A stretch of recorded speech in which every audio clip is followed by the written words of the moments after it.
So in the last class, we were discussing about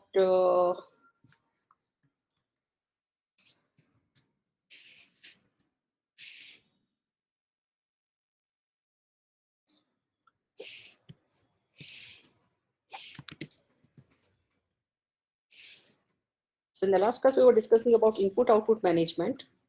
So we will start from here and continue with this and come to file systems.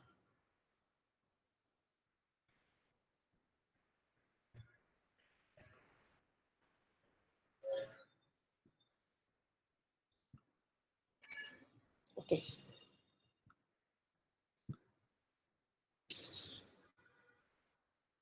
So basically, we are storing data on the system, and we want it to be accessible as fast as possible. So we should be able to locate the data that we want to search for. And this data is stored on a permanent storage media, and generally the best media for that is hard disk.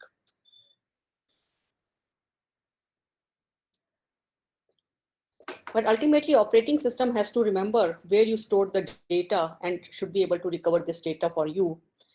And we might be storing the data at different time. We might be making changes to it. We are updating it. We might be deleting it, so it should no longer be available. So ultimately, how do you store the data? The point is that we human beings are not good with numbers, and we might not remember the complete content of the data, but somehow we would like to give name to the data that we are storing. And generally the data that we store on the system is known as a file. So we would like to identify file with a name. But as far as operating system is concerned, it has to map that file name to the disk block where this data is actually stored. And how this data is actually stored on the hard disk and where it will be stored and how it will be recovered and how it will be accessed and what happens to this data when you make changes, how disk blocks are marked for a particular file so that other files cannot overwrite this data. These are the these are some of the challenges that operating system has to work out. So operating system will have a file management system wherein it will ensure that file created by one user is not overwritten by another user. And once a file is deleted, the disk blocks which are allocated for that file can be reused for another file. And when a file is created, then the requisite number of disk blocks are, if they are available, if the free blocks are available, the file should be created and the data in the file should be stored to those disk blocks. So file structure is representation of file data to facilitate operations for accessing the data. So one should be able to access the file contents. And it should facilitate the reading data from the file, writing data to the file, modify the data, and delete the data itself. It should allow us to go for effective, a very efficient searching and reading of data in whatever order. So we might generally will be reading the file from start to beginning, but I should also be able to reposition file to second page or third page, or in some cases when I'm talking about structured files, which could be database files, then I should be able to retrieve a particular data matching certain key or whatever. So as far as operating system is concerned, a file is a collection of bytes which is mapped to certain secondary storage locations. An operating system should ensure that any accidental changes should not affect the file. So if when the file was being returned to the hard disk, some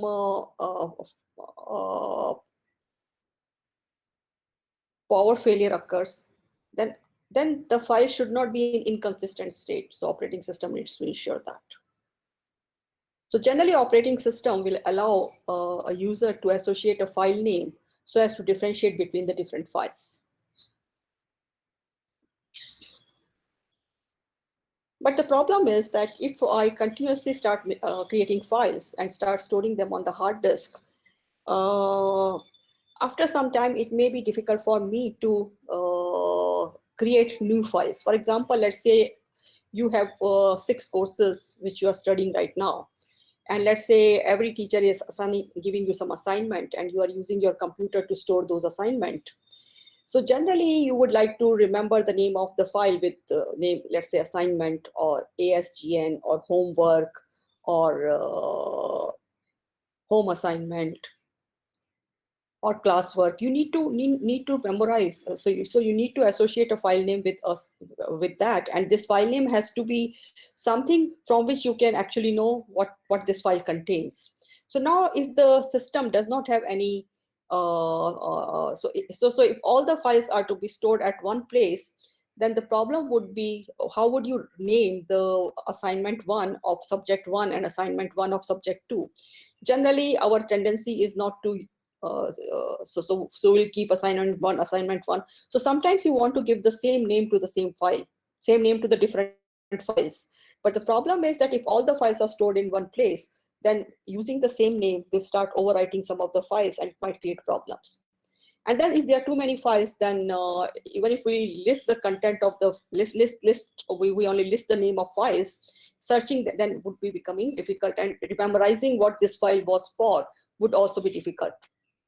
So for that purpose, operating system has a concept of what we call a directory.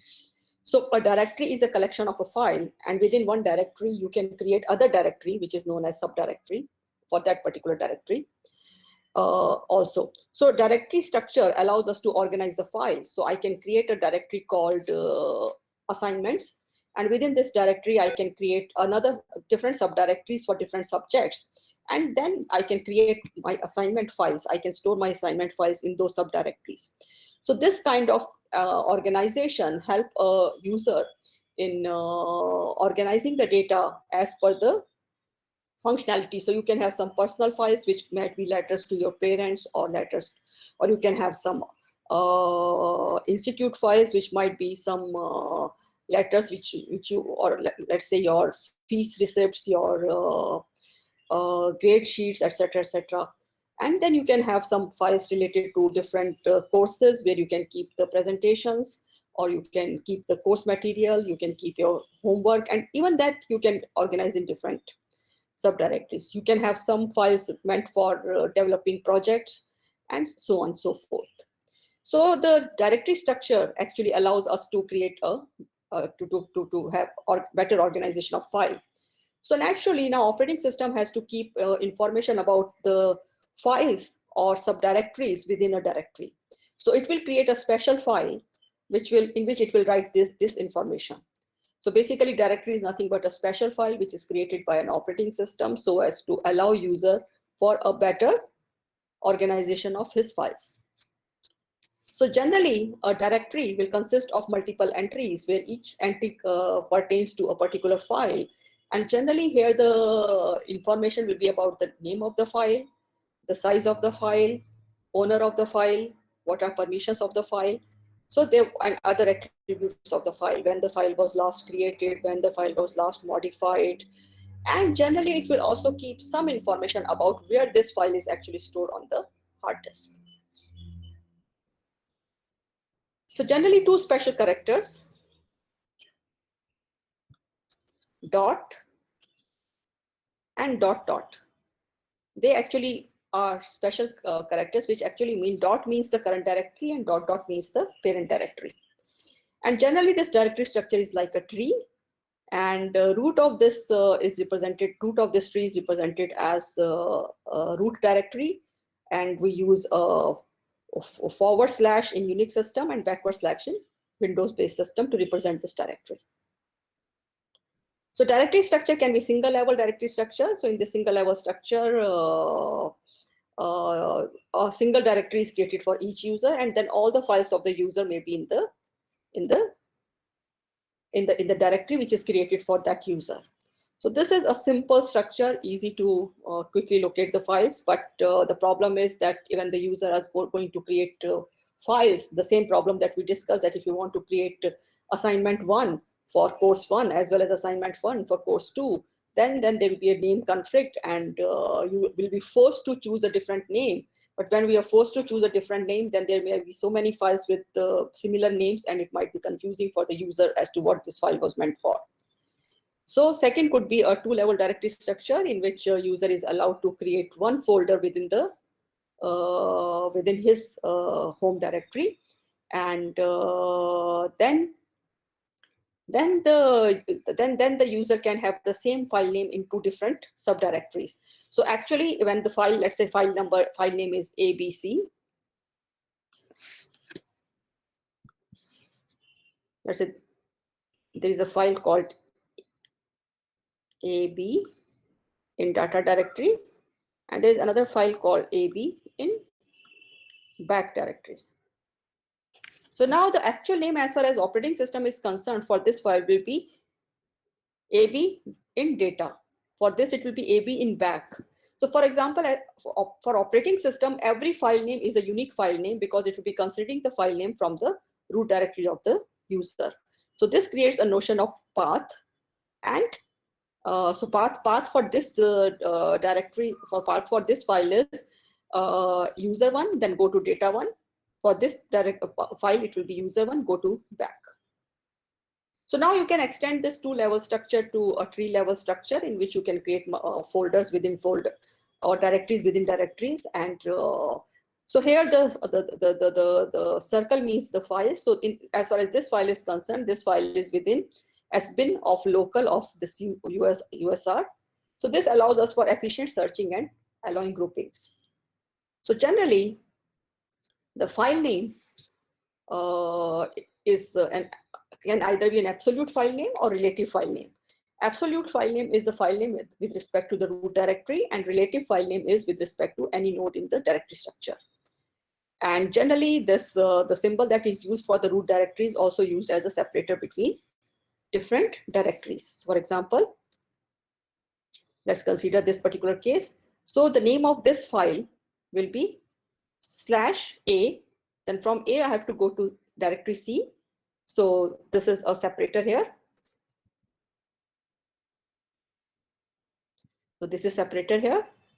And from C, I go to file 2. So the complete name of this file with respect to the root file would be /A/C file 2. File name generally consists of two parts, base name and extension. For example, all PDF files, they will have extension PDF. All executable files in Microsoft will be having extension exe. The plain text file can have an extension txt. Word file created in Microsoft Office, or a document file created in Microsoft Office will have extension .doc or .docx.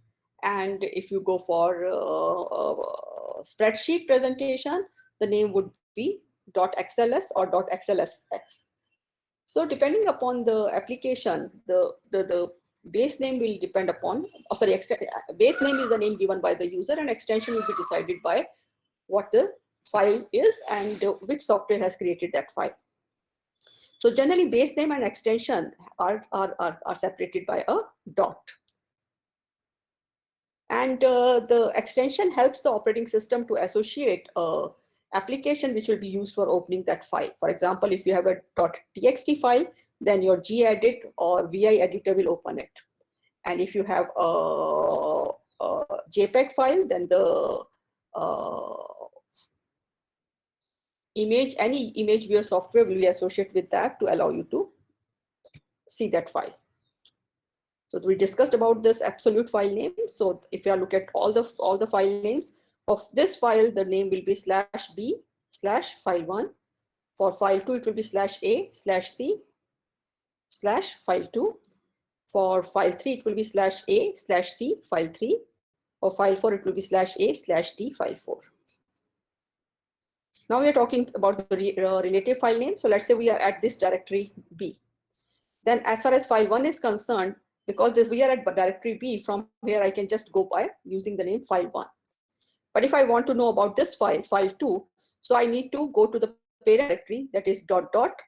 then go to A, then go to C, and then go to file 2. So the name of the file 2 with respect to directory B will be this.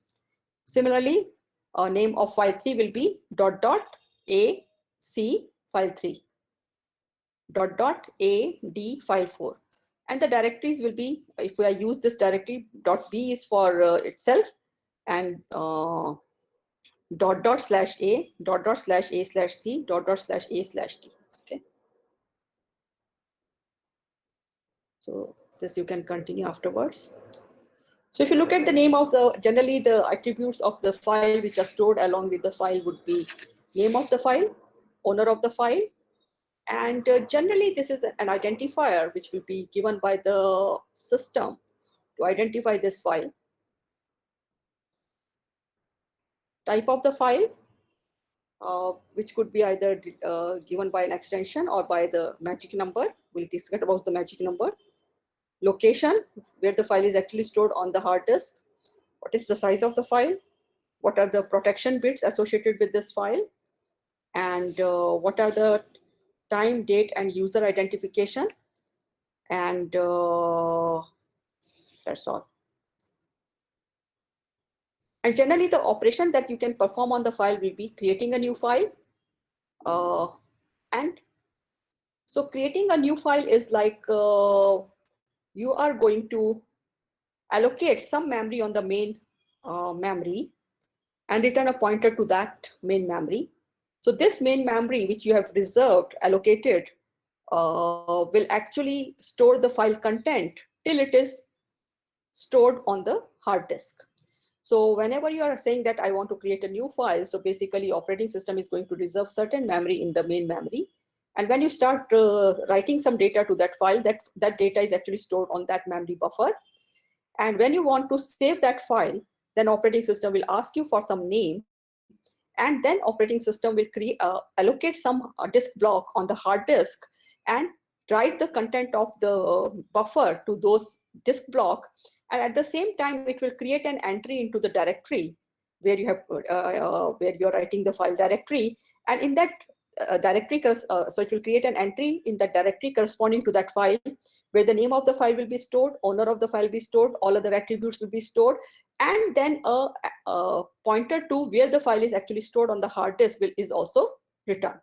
So this is how the file will be actually a new file created and saved.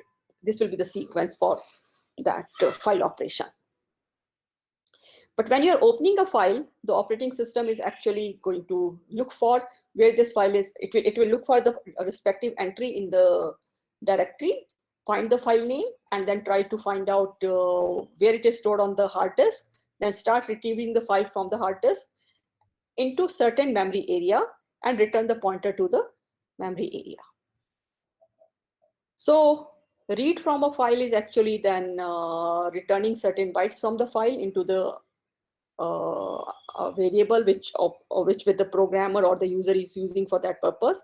And write to a file is basically writing, changing the content of the memory buffer where the file is actually, which is allocated for reading the file into the memory.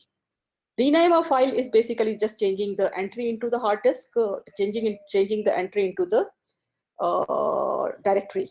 So you are changing the old name with the new name. Close a file actually means that memory buffer which was allocated for the file is no longer available, and that memory buffer is returned back to the free space.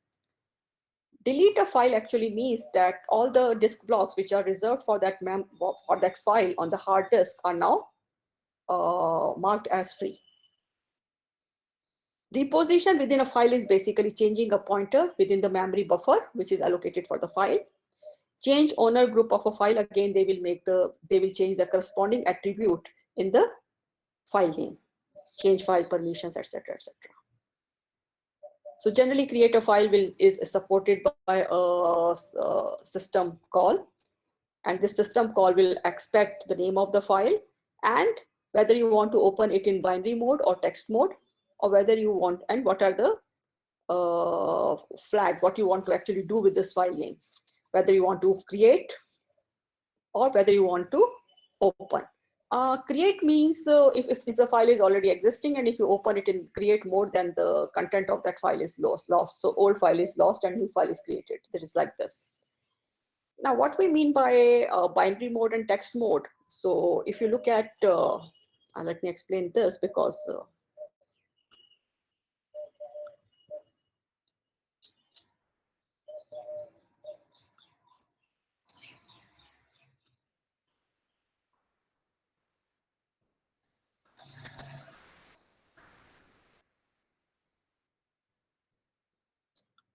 now generally if you look at a file in the text mode, then the file is consisting of some data, and then there is at the change of sentence, at the change of the line, the file is shown as like this, correct?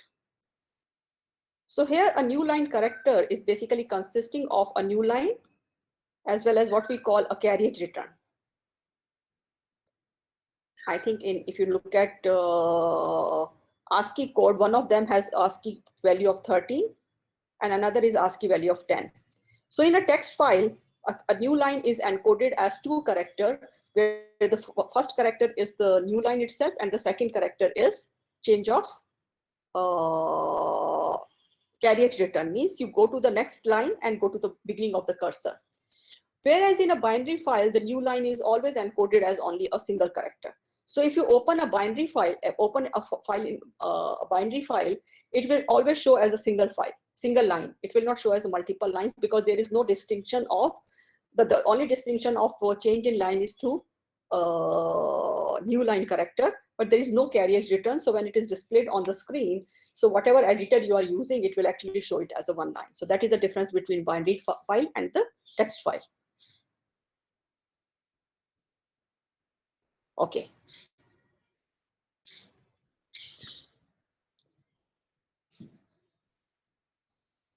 So as I said,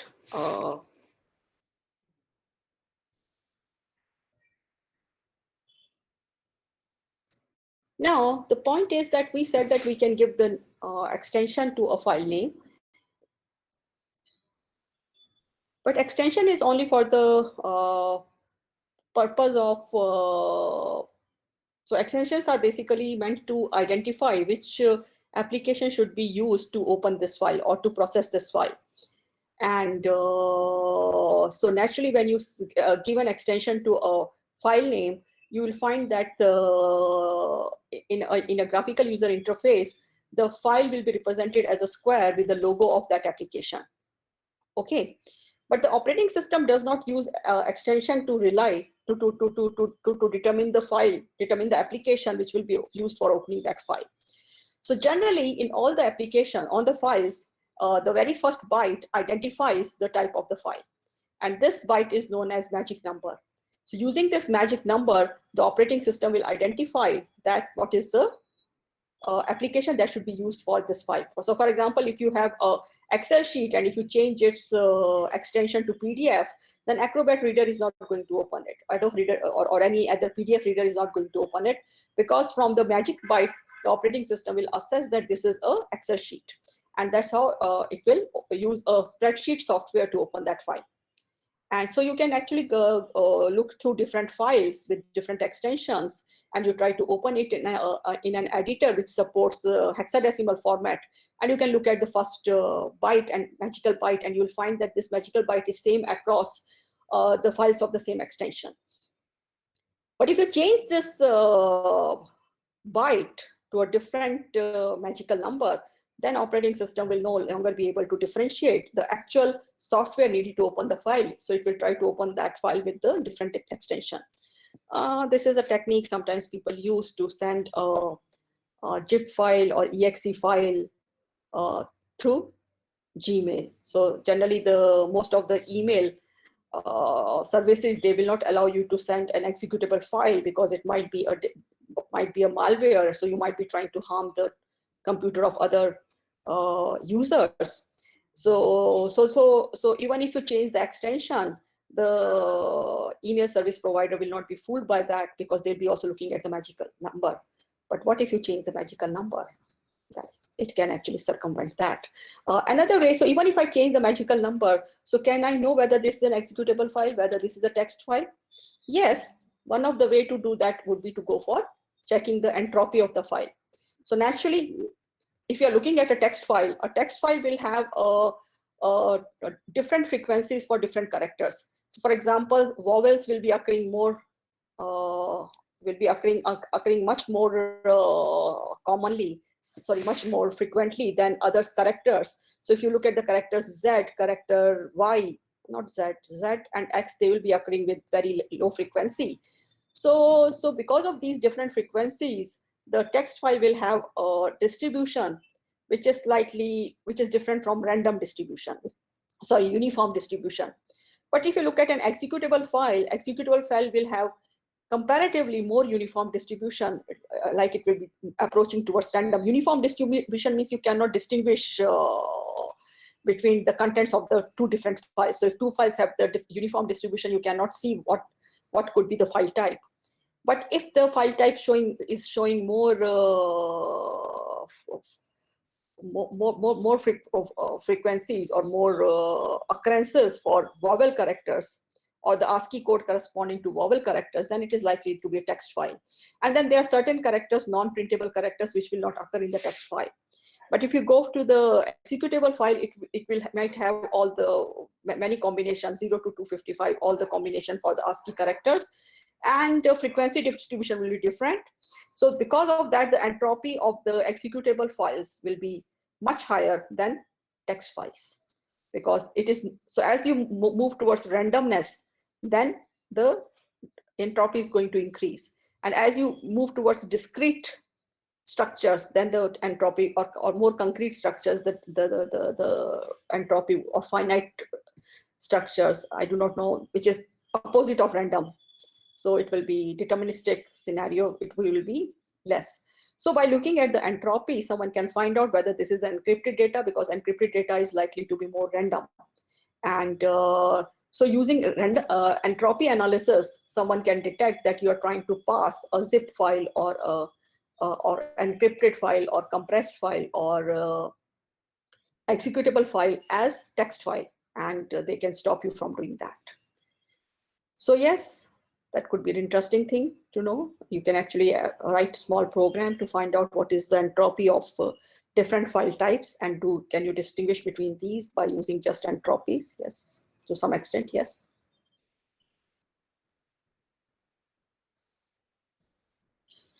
So open file, the operating system itself is going to create a data structure in, so when a file is opened by a process, so for every process, it will keep the files which has been opened by that particular file, by that particular process.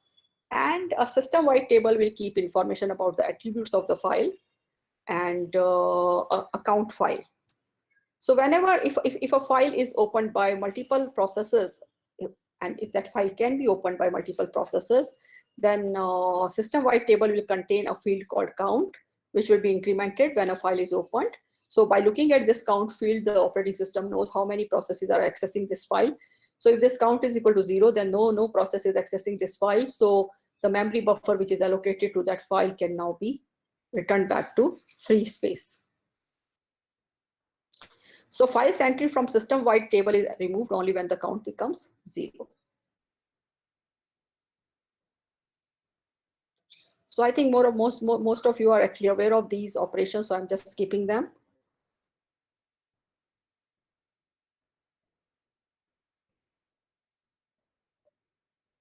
So generally file permissions, now we are going to talk about the file permissions in the Linux. So the type of access which is permitted on that file would be read, write, and execute. And when we are talking about the directory, the execute actually means the search within that directory. And categories of users are the owner, and group, which is the users which share the same group as the owner, and others which are not sharing any group with the owner. So 9 bits of permissions are used for 3 categories of the user, and for each category we're reserving 3 bits.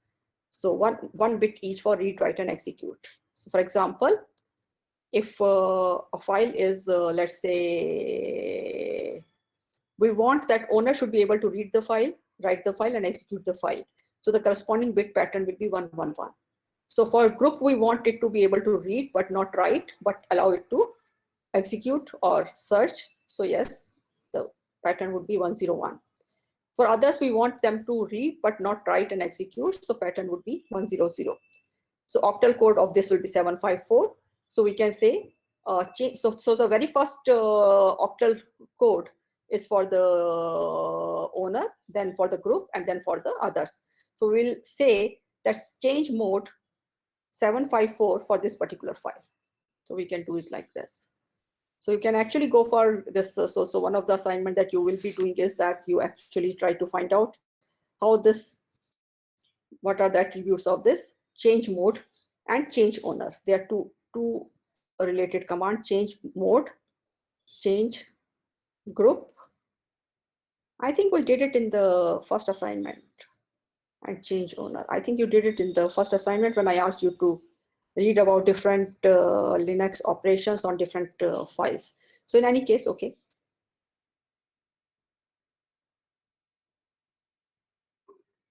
So permission bits are actually for you to specify the permissions, and they are compact enough to fit in just few bytes. But the probability is, the problem is that this is granularity of control is is not very fine. So for example, you don't want you don't know which people are sharing groups with you, and you don't want all group members to actually access your file. So naturally, for example, if you have been given an assignment and project assignment, then you want to share it with with other students who are in your project group. But maybe the project group, there is nothing like the only group that exists is third year students. So naturally, the moment you open that file for the members of your project group, it also becomes open to other students also. So you don't want to do that. So, but the problem with the permission bits is that the granularity is not very fine. So generally, we'll be discussing about it later on. So access control matrices are used, which will allow you for a finer control, in which you can say that this file can be read by this user. This file can be written to by this user. So you can actually select accordingly. Similarly, in case of permission bits, any person who is not in your group is not is allowed the same access as others. But maybe you want to give him more rights because the person may be from different section, but a lot, but he can help you a lot only when he can have access to your directory, which is not permitted because the way the permission bits are set. So we'll be talking about this access control matrix later on when we talk about access mechanism. But this access control matrix can either be implemented as access control list or capability, and we'll be discussing them in detail when we discuss about operating system security.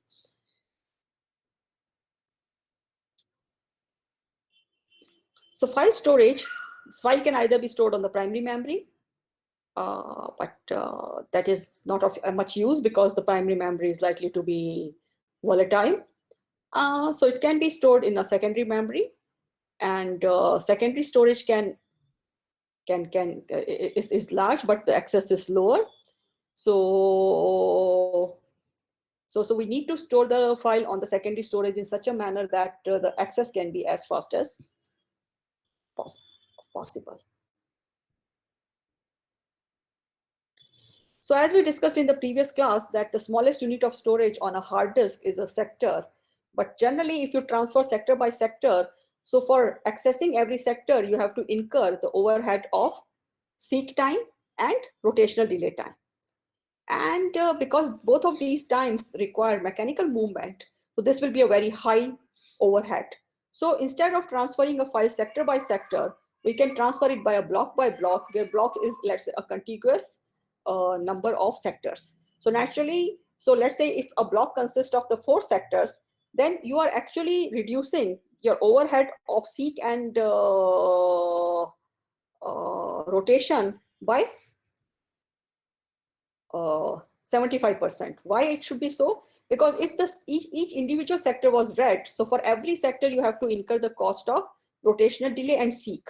But if I'm considering all the 4 sectors as contiguous unit, then I have to only access the invest time in seeking and rotational delay for the first sector, and then the transfer can continue for all the 4 sectors. So for the remaining 3 sectors, I do not need to incur the cost of seek time and rotational delay.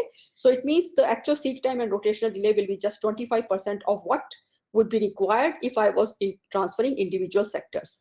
So if I increase the size of the block even further, then I will be saving more on seek time and rotational delay overhead. So generally, most of the operating system use block as a basic unit of storage, and block will be consisting of multiple of sectors.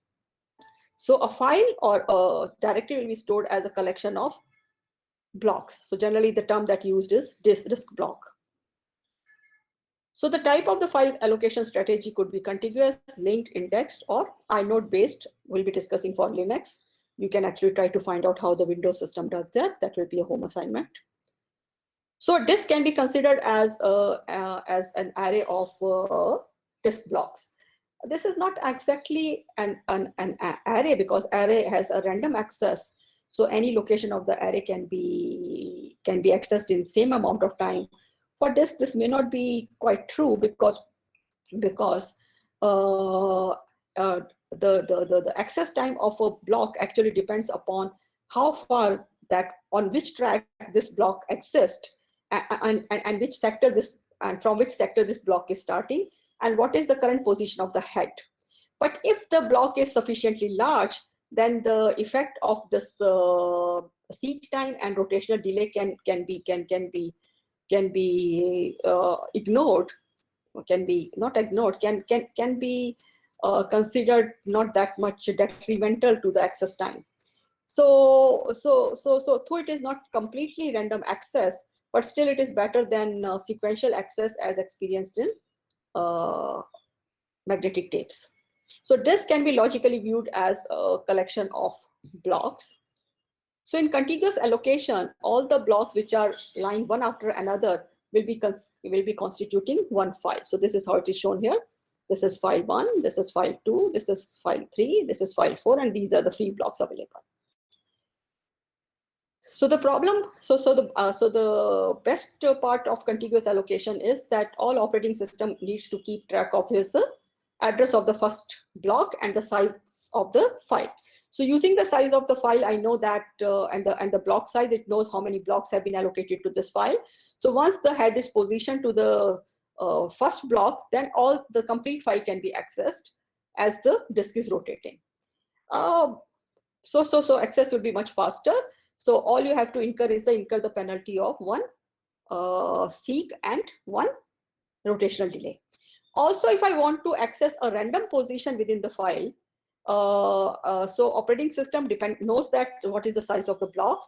So it knows that in which block this particular part of the file will lie, and can read those blocks easily. So it knows the address of the first block, so it can actually calculate the address of the second block because they are contiguous, and can access only that block. So access would be much faster in this particular case. So accessing any part of the file will require almost same amount of time. So it is permitting the random access. The problem would be, how do you change the contents of the file? So let's say if I want to modify this file and this requires one more block, then what will happen? It cannot be accommodated here. So one block is coming here. So this file cannot be accommodated here anymore. So I need to free these blocks and allocate this file in the contiguous allocation if it is available. And if it's not available, then I have to discard the changes.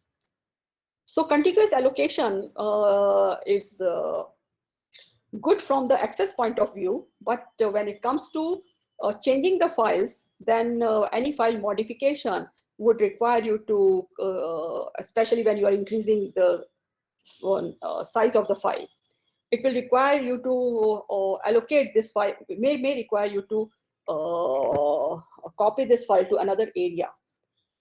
So to overcome this, the operating system may allow user to specify a maximum size of the file.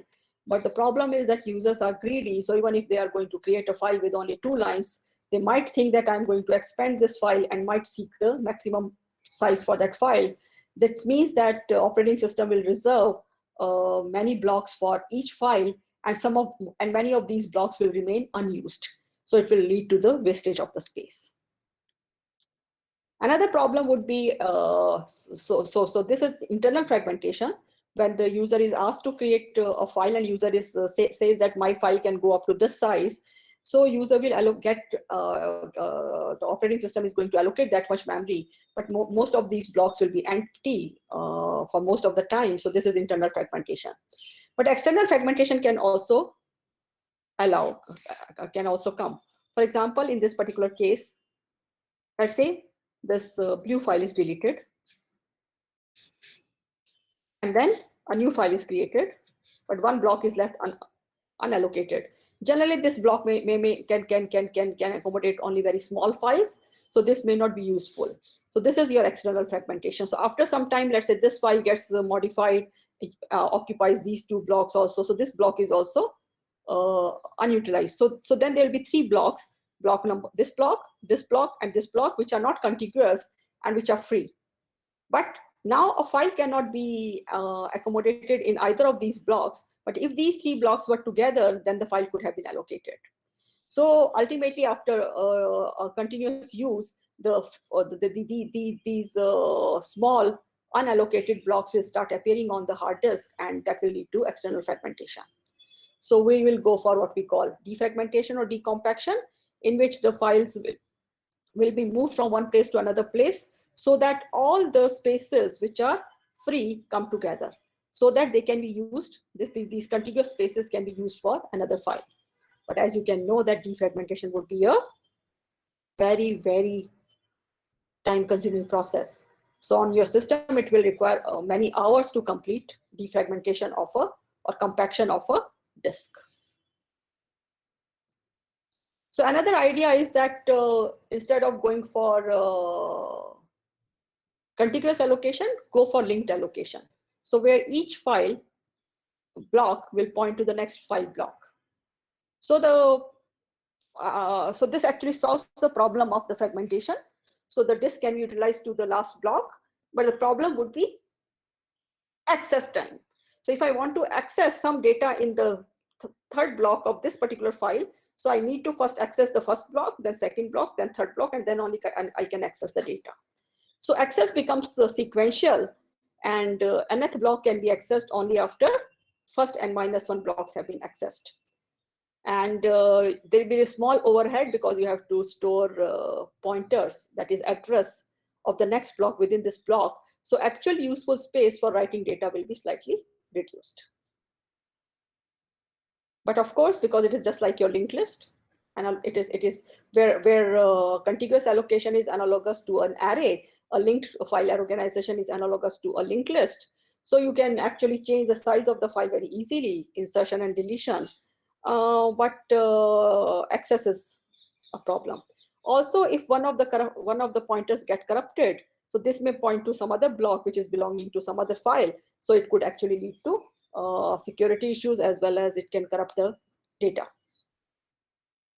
That's why to improve this robustness, we use double linked list. So if this pointer is pointing to here by mistake because of some corruption, but then the reverse, the pointer of this is not pointing back, so operating system knows that something is wrong. So it knows that something is wrong, so it will try to search for a pointer. So may try to correct this by looking at the back pointer of all the blocks which are pointing to this block and correct the problem.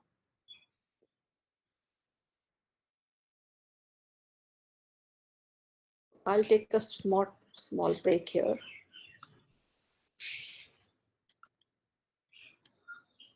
What was reposition? Divya?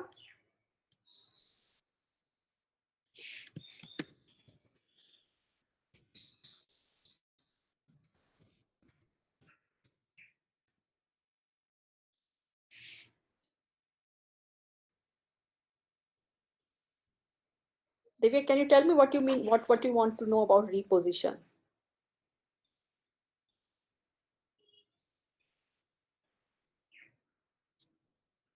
Okay, so I'm posing the question for the classwork. I'll start from index file organization in the next class.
lseek function is used by, so when you open a file, it will return a file pointer.